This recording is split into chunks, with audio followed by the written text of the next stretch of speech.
दोस्तों, आज हम कहानी लेकर आए हैं एक ऐसे ऐतिहासिक मैच की जिसने बदले की भावना से भरे हुए एक पूरे क्रिकेट टूर्नामेंट में जान फूंक दी थी। जिसने बता दिया था कि भारत अब किसी के बस की बात नहीं।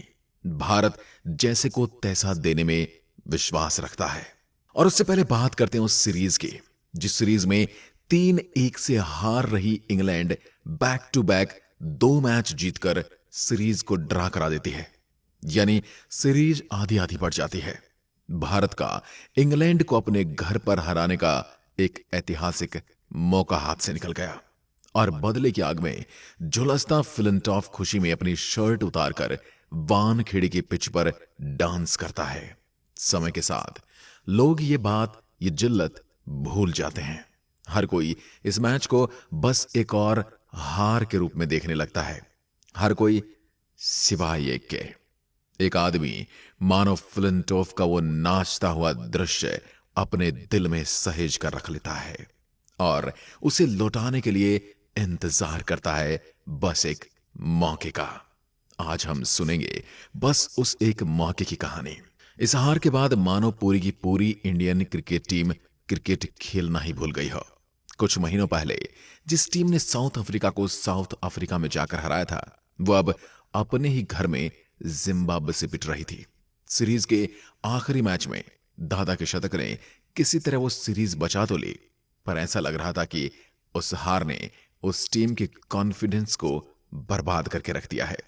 दादा के पास अब सिर्फ 3 महीने थे इस खोए हुए कॉन्फिडेंस को वापस लाने के लिए, क्योंकि 3 महीने बाद नेटवेस्ट सीरीज शुरू होने वाली थी।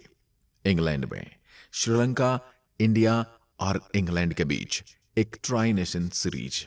वो टीम, वो प्लेयर फिर एक बार आमने सामने खड़े होने वाले थे। दादा की इस टीम का उस सीरीज से पहले तैयार होना बहुत जरूरी था और इसी आस में दादा की टीम वेस्ट इंडीज के लिए रवाना हो गई, जहां अगले 2 महीनों में उन्होंने इतिहास रच दिया। दादा की कप्तानी और उनके पीछे यंगस्टर्स का जादू। वेस्ट इंडीज से जब यह टीम वापस आई, तब उन्होंने भारतीय क्रिकेट इतिहास में पहली बार वेस्ट इंडीज की धरती पर ओडीआई सीरीज जीती थी। और अब इंग्लैंड पहुंचकर अपने शिकार पर झपटने के लिए पूरी तरह से तैयार हो चुकी थी। पर परेशानी यह थी कि उनका शिकार खुद बहुत बड़ा शिकारी बन चुका था। वह खुद 6 महीनों से बड़ी से बड़ी टीम का शिकार कर रहा था। पहले न्यूजीलैंड में जाकर सीरीज ड्रा करवाना और फिर श्रीलंका को लगभग व्हाइट वॉश कर देना। दोनों ही टीम सही समय पर सही फॉर्म में चल रही थी। यानी 2 तगड़े प्रतिद्वंदी एकदम तगड़ी लय में नजर आ रहे थे और एक दूसरे के मानो खून के प्यासे। सीरीज शुरू हो गई। फ्लिंटॉफ की धुआंधार हाफ सेंचुरी और 3 विकेट ने इंग्लैंड को श्रीलंका पर एक आसान जीत दिला दी। इंग्लैंड टीम का आत्मविश्वास आसमान में। अगले मैच में 271 का टारगेट देने के बावजूद इंडिया को उन्होंने 141 रन पर 4 विकेट पर लाकर खड़ा कर दिया। लेकिन इसके बाद द्रविड़ और युवराज ने 131 रनों की पार्टनरशिप कर उस इंग्लिश टीम को रास्ते ही में ही पलट दिया। भारत वो मैच 6 विकेट से जीत गया। यहां इंडिया की इंग्लैंड को ललकार थी। मुंबई का हिसाब यहां चुकता होगा और आगे पूरे सीरीज में भारत ने अपना दावा सच करके दिखाया। ग्रुप स्टेज के 7 मैच में भारत अपराजित और लगभग हर बार टॉस हारकर चेज करते हुए तो इंडिया न सिर्फ अपनी परफॉर्मेंस से बल्कि अपने मानसिक प्रदर्शन से भी खुद को साबित कर रहा था। पर इस सब के बावजूद ग्रुप स्टेज में इंग्लैंड के खिलाफ होने वाला आखिरी मैच में इंग्लैंड मैच के पहले खेले जाने वाले रिहर्सल मैच में सीरीज फेवरेट थी इंग्लैंड, क्योंकि 1999 से लेकर 2002 तक भारत 9 बार मल्टी नेशनल टूर्नामेंट के फाइनल तक तो पहुंचा, लेकिन हर बार फाइनल में बुरी तरह से हार गया। ग्रुप स्टेज में चैंपियंस की तरह खेलने वाली यह टीम फाइनल में आकर ढेर हो जाती थी और ग्रुप स्टेज के उस फाइनल मैच में भारत फिर एक बार इतिहास दोहरा रही थी। 32 ओवर के रेन लिमिटेड मैच में फ्लिंटॉफ की हाफ सेंचुरी और 230 रनों का टारगेट। इसके बाद दादा का शानदार प्रदर्शन और जीतने के चांसेस बने और फ्लिंटॉफ ने दादा का विकेट ले लिया। इसके बाद पूरी टीम 165 पर ऑल आउट। आगे मानो गरीबी में आटा गेला। वही खबर आ गई कि कुंबले और सचिन दोनों इंजर्ड हैं।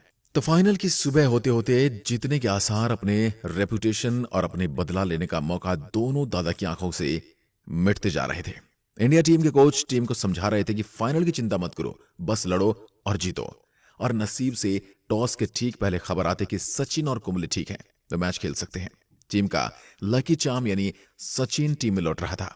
आखिरकार एक छोटी सी उम्मीद जगी थी। मैच शुरू हुआ।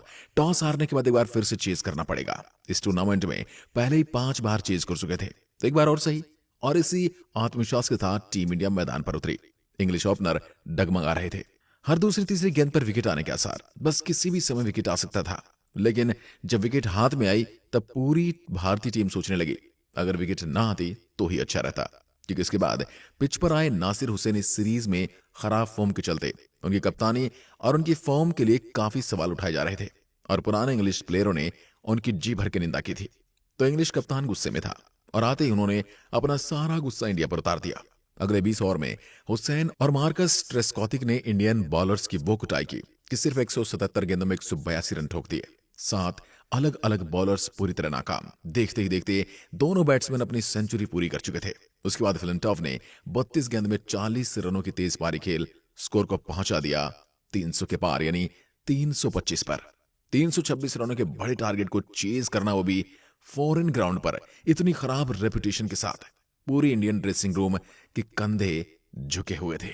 करीब करीब हर कोई अपनी हार कबूल कर चुका था, सिवाय एक खिलाड़ी के जो गुस्से से ग्राउंड को देख रहे थे। और फिर वो उठे और ग्राउंड की ओर निकल गए। और फिर शुरू हुआ तांडव। बाल दर बाल और बाउंड्री के बाद बाउंड्री दादा सहवाग के साथ मिलकर T20 की झलक दिखा रहे थे। उन्होंने सिर्फ 35 गेंद में अपनी हाफ सेंचुरी पूरी कर ली और सिर्फ 14 ओवर में स्कोर को 104 रन तक पहुंचा दिया, जो उस समय बहुत बड़ी बात थी। अब 213 गेंद में 220 रनों की जरूरत थी। जो पहले नामुमकिन सा लग रहा था अब वो मुमकिन था। और फिर दादा आउट हो गए और फिर कप्तान के साथ पूरी टीम चल पड़ी। अब सचिन 5वां विकेट के रूप में 146 के स्कोर पर आउट हो गए। वहीं सभी दर्शकों और ड्रेसिंग रूम में बैठे सारे प्लेयर के लिए वही मैच खत्म हो गया था। दादा ने भी कहा था कि वो मैच हार गए। बदला लेने का एक सुनहरा मौका, बस एक और बेइज्जती बनने वाला था और अब जीतने की कोई आशा भी नहीं थी। तब तक जीतने की आशा थी, बदला लेने की चाह थी। तब तक दुनिया भर का प्रेर था। अब तो कोई उम्मीद भी नहीं थी। इसलिए अचानक सारा प्रेशर गायब हो गया। टीम बस नए यंगस्टर्स का परफॉर्मेंस देखने के लिए बैठ गई। वो युवा खिलाड़ी थे युवराज और मोहम्मद कैफ।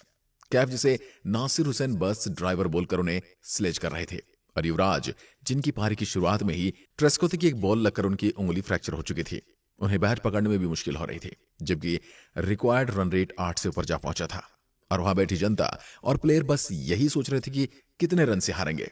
इसलिए पूरी टीम शांति से दोनों खिलाड़ी को देखने के लिए बैठ गई, क्योंकि मैदान पर उन दोनों युवाओं ने मैच पलट दिया था। 1 रन और 2 रन से शुरुआत करते हुए दोनों अब बड़े बड़े शॉट खेलने लगे थे। युवराज की पहले शानदार बाउंड्री और फिर फ्लिंटॉफ को लगातार 3 चौके। धीरे धीरे मैच इंडिया की ओर झुकने लगा। दोनों युवाओं की 120 रनों की साझेदारी ने स्कोर को 51 बॉल पर सिर्फ 59 रनों की जरूरत तक पहुंचा दिया। जीत अब ज्यादा दूर नहीं थी और युवराज सिंह आउट हो गए। आगे का बैटिंग लाइनअप इतना अच्छा तो नहीं था, तो अब मैच की कमान सिर्फ कैफ के हाथों में थी। कमेंटेटर कह रहे थे कि कैफ को अब संभल कर खेलना होगा, जिसके जवाब में कैफ ने अगली गेंद पर चौका लगा दिया। कैफ सिर्फ अपनी स्टाइल में बैटिंग कर रहे थे। 47वां ओवर आने तक कैफ ने रिक्वायर्ड रन रेट 5 से भी कम कर दिया था। अब 18 गेंद में मात्र 14 रनों की जरूरत थी। मैच अब पूरी तरह भारत के हाथ में नजर आ रहा था और अब गेंद थमाई गई उस बंदे के हाथ में जिसने भारतीय उम्मीदों पर पानी फेरने में महारत हासिल कर ली थी। तो फ्लिंटॉफ आया और भज्जी और कुंबले को 3 ही गेंदों में चलता कर दिया। भले अब भारत को 2 ओवर में 11 रन की जरूरत थी, लेकिन विकेट बचे थे मात्र 2। उसमें से 1 ओवर डालना था फ्लिंटॉफ को और वानखेड़े का वो भूत उसके सिर से उतर नहीं रहा था। अब आखिरी ओवर में जीत के लिए 2 रनों की जरूरत थी। ओवर करने आए फ्लिंटॉफ और सामना करने वाले थे जहीर खान। इंग्लिश टीम से पूरी तरह से घिरे हुए जहीर नर्वस थे। दूसरी गेंद आउट की अपील, लेकिन अंपायर ने मना कर दिया। दादा लॉर्ड्स की बालकनी में बैठकर ये सब देख रहे थे। आंखों में गुस्सा, मानो भगवान से प्रार्थना कर रहे हो कि बस एक बार, दोबारा नहीं। तीसरी गेंद जहीर ने हिट की और आगे भागे। कैफ ने डाइव लगाई। इंग्लिश टीम ने थ्रो किया, मिस फील्ड और दोनों बल्लेबाजों ने 2 रन दौड़ लिए। फ्लिंटॉफ पिच पर अपना सिर झुकाए खड़े थे, इसीलिए वह यह दृश्य नहीं देख पाए जब एक कप्तान लॉर्ड्स की बालकनी में इस पल और मैच को अमर कर रहा था। अगर वो ऊपर देखते तो उनको पता चलता शर्ट निकालते वक्त और घुमाते वक्त दादा की आंखें सिर्फ और सिर्फ उन्हीं पर थी। आज की वीडियो में बस इतना ही। अगर आपको दादा का बदला और हमारी कहानी अच्छी लगी तो वीडियो को लाइक जरूर करें और आपके अब तक के सबसे फेवरेट कप्तान और सबसे बेहतरीन पारी किस कप्तान की लगती है हमें कमेंट में लिखकर जरूर बताएं। धन्यवाद। जय हिंद, जय भारत।